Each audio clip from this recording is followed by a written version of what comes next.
Air India की एक flight Patna airport पर लैंड करने वाली होती है। अपने तरफ से पायलट पूरी तैयारी में होता है, वो लैंडिंग के लिए देख ही रहा होता है। तब तक फ्लाइट में इतना जोरदार का एक झटका लगता है कि पूरा फ्लाइट डोलने लगता है। और इसके बाद जो उसका वॉशरूम का दरवाजा था वो क्रैक हो गया। जो इसमें बैठे यात्री थी हवा में उछलने लगे, एक के सिर में चोट भी आई है। जो क्रू मेंबर थे, एयर होस्टेस थे, वो लोग जमीन पर गिरने लगे। और इसके बाद जो फ्लाइट चलाने वाला पायलट था उसने सूझबूझ दिखाया और काफी देर तक वो फ्लाइट को हवा में उड़ाता रहा, नचाता रहा। और एक सूझबूझ के कारण एक बड़ी दुर्घटना होने से बची है।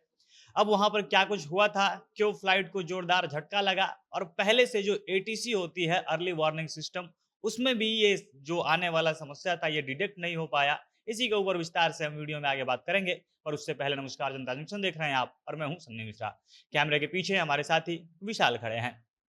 सोमवार की शाम को एयर इंडिया का एक फ्लाइट जिसका नंबर है AI-415, ये फ्लाइट लैंडिंग के लिए होती है। पूरी तरीके से तैयारी हो चुकी होती है। जो पायलट था उसको कंट्रोल की तरफ से, कंट्रोल रूम की तरफ से सारा इंडिकेशन मिल गया था कि आसानी से लैंडिंग कराया जा सकता है, सारा मौसम साफ है। और फ्लाइट चलाने वाला पायलट अपने तरफ से पूरी तैयारी में था। फ्लाइट लगभग लैंडिंग को था, वो नीचे आ रहा था, उसका स्पीड कम कर दिया जा चुका था।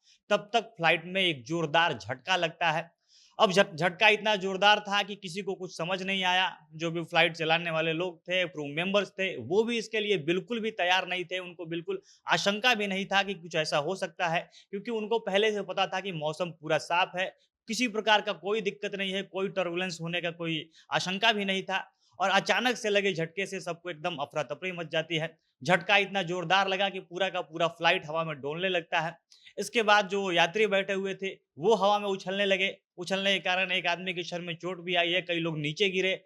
इसके अलावा जितने भी उसमें काम करने वाले लोग होते हैं, जो क्रू मेंबर्स कहे जाते हैं, ये लोग हवा में उछल रहे थे, कोई जमीन पर गिर रहा था, किसी के शरीर में चोट आई है, कई लोग इससे घायल हुए आंशिक रूप से। इसके साथ-साथ झटका का जो तेजी था, उसका जो प्रहार था, इसका अनुमान आप ऐसे लगा सकते हैं कि जो वो वॉशरूम का उसमें दरवाजा था, झटके के कारण वो क्रैक हो जाता है। और इसके बाद जो अंदर जो लोग हैं, वो लोग बता रहे हैं कि गनीमत ये रही कि जो लगेज सेक्शन होता है उसका लॉक नहीं खुला। झटके के कारण वो हिला, आवाजें आई, लेकिन वो लॉक खुला नहीं। वरना अगर वो लॉक खुलता तो जो फ्लाइट के अंदर 122 यात्री बैठे हुए थे उनके ऊपर वो सामान गिरता और तब ये दुर्घटना और ज्यादा हो सकता था। कई लोगों के हताहत होने की खबरें आ सकती है। अब हुआ क्या कि जैसे जो फ्लाइट लैंड करने वाला था, तब तक अचानक एक तेज हवा का झोंका टकराता है। अब सुनने में ये बेहद आसान लग रहा है कि हवा का झोंका अगर टकराया, लेकिन ये टक्कर इतनी तेज थी कि जो फ्लाइट चलाने वाला पायलट है, पूरा विमान एकदम कंट्रोल से बाहर हो गया। उसको कुछ समझ नहीं आ रहा था कि करे तो करे क्या, क्योंकि स्पीड कम हो चुका था। लगभग फ्लाइट लैंडिंग के लिए एकदम अब जमीन पर आने ही वाला था। और तभी ये अचानक होता है। जो इसके लिए एटीसी लगा होता है, अर्ली वार्निंग सिस्टम, वो इसको डिटेक्ट भी नहीं कर पाया कि कुछ मौसम खराब होता है, क्योंकि फ्लाइट में ये एक सिस्टम होता है जिससे अगर मौसम में कुछ भी दिक्कत हो तो ये डिटेक्ट करता है। ना ही कंट्रोल रूम की तरफ से पायलट को कुछ बताया गया था कि यहाँ पे मौसम में कोई दिक्कत है। सब कुछ स्मूथ चल रहा था, सब कुछ एकदम साफ सुथरा था। और ये झटका लगता है। उसके बाद फ्लाइट जो चलाने वाला पायलट था उसने सूझबूझ दिखाया। उसने फिर से दोबारा से फ्लाइट की जो गति थी उसको बढ़ाई और फ्लाइट लैंड करने के बजाय वो वापस उसको हवा में ले जाता है। 15-20 मिनट तक ये पूरा हवा जो प्लेन था वो हवा में चक्कर लगाता रहा। और इसके बीच में जो समय था, वो जो भी जितने भी यात्री थे उनके लिए काफ़ी टफ था। सब लोग परेशान एकदम, लग रहा था कि जीवन बचेगा या नहीं बचेगा। ऐसे-ऐसे उन्होंने अनुभव सुनाए हैं जो लोग वापस उतर के आए हैं। उनको लग रहा था कि हम मरेंगे या बचेंगे, क्योंकि अचानक से जो झटका लगा था, कोई कुछ समझ नहीं पा रहा था। लेकिन फ्लाइट चलाने वाले पायलट ने काफ़ी सूझबूझ दिखाई। वो कुछ देर नचाने के बाद जब उसको लगा कि फिर दोबारा से लैंडिंग अटेम्प्ट किया जा सकता है, तो उसने दोबारा लैंडिंग अटेम्प्ट किया और उसके बाद सुरक्षित लैंडिंग हो पाई है। इसके बाद डीजीसीए ने अपना काम किया। डीजीसीए को रिपोर्ट दी गई है, जो प्राइमरी रिपोर्ट है वो तो भेजा जा चुका है, लेकिन जो विमान के अधिकारी हैं वो ज़्यादा कुछ बचाने से बच रहे हैं।